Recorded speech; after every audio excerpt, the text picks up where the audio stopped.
Le trait poitevin mulassier est le deuxième élément du triptyque des races mulassières du Poitou. C'est un cheval qui était élevé dans le marais poitevin et dont les femelles accouplées avec un bonnet du Poitou donnaient des mules et des mulets de grande réputation par leur taille, leur force et leur vigueur et leur capacité au travail et dans le portage.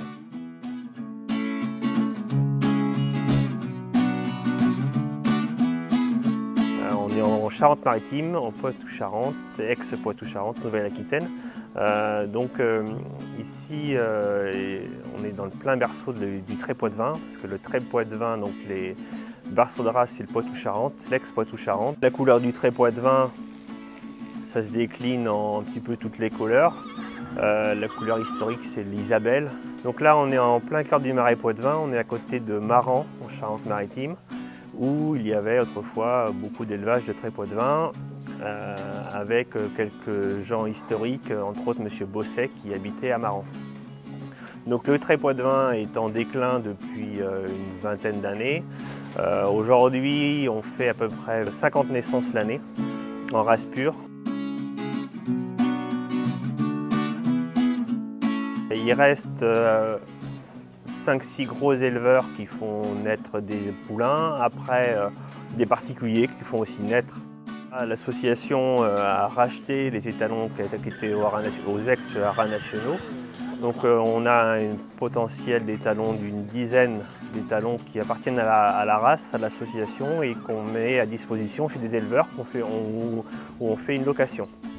Donc à côté de tout ça, on a aussi monté un programme d'élevage pour suivre la génétique de nos animaux qui naissent, comme on n'en a pas beaucoup, pour avoir une variabilité génétique importante. On a aussi des étalons trait poitevin qui sont congelés. Donc on utilise aussi de la semence congelée d'animaux qui sont morts il y a 15-20 ans. Donc ça c'est plutôt bien pour la race. Je suis inséminatrice en bonnet du Poitou et en trait poitevin.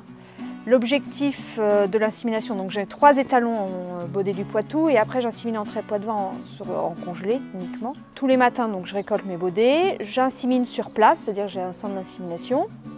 Et après je me déplace donc, chez les éleveurs pour inséminer. Donc en race pure, c'est-à-dire les ânesses bonnet du Poitou, ou alors en trait poitevin pour faire des mules poitevines. Je fais une trentaine de juments pour faire des mules poitevines et en race pure ça fait 7 à 8 juments par an.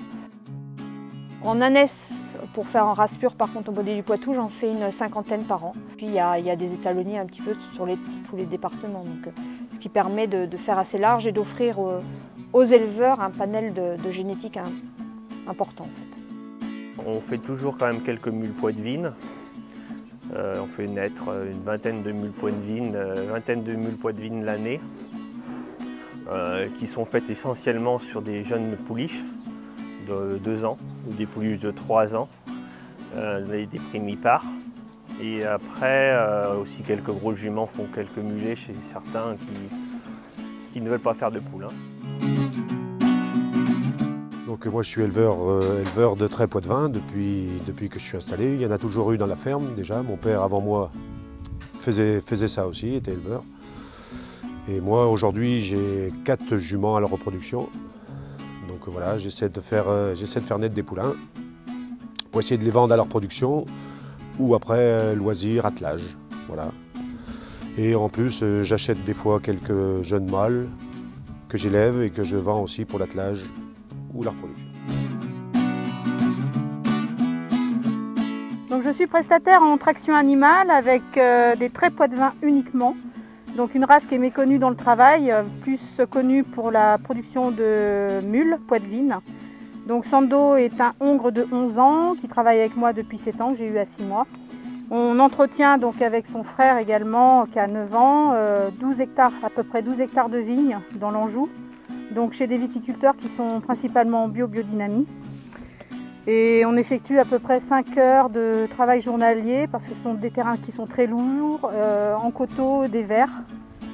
Donc principalement l'activité démarre après les vendanges avec tout ce qui est travail de chaussage, donc butage sur les pieds.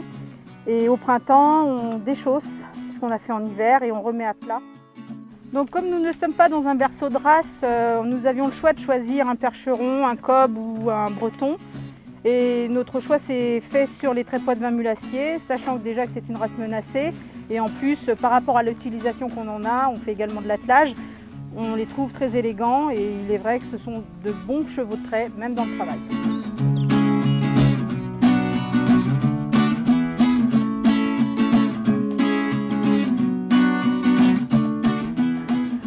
Alors l'objectif de sélection du trait poitevin mulassier, c'est effectivement la production mulassière. Mais actuellement, étant donné le nombre d'animaux qui naissent, c'est en faible effectif et il y a des mâles. Ces mâles-là, il faut les utiliser. Et ils sont utilisés dans la vigne, à l'attelage et également le ramassage des ordures ménagères, en débardage, comme tous les autres chevaux de trait en France. Le trait poitevin ne pourra être sauvé que grâce à des gens qui vont utiliser ces animaux dans toutes les circonstances.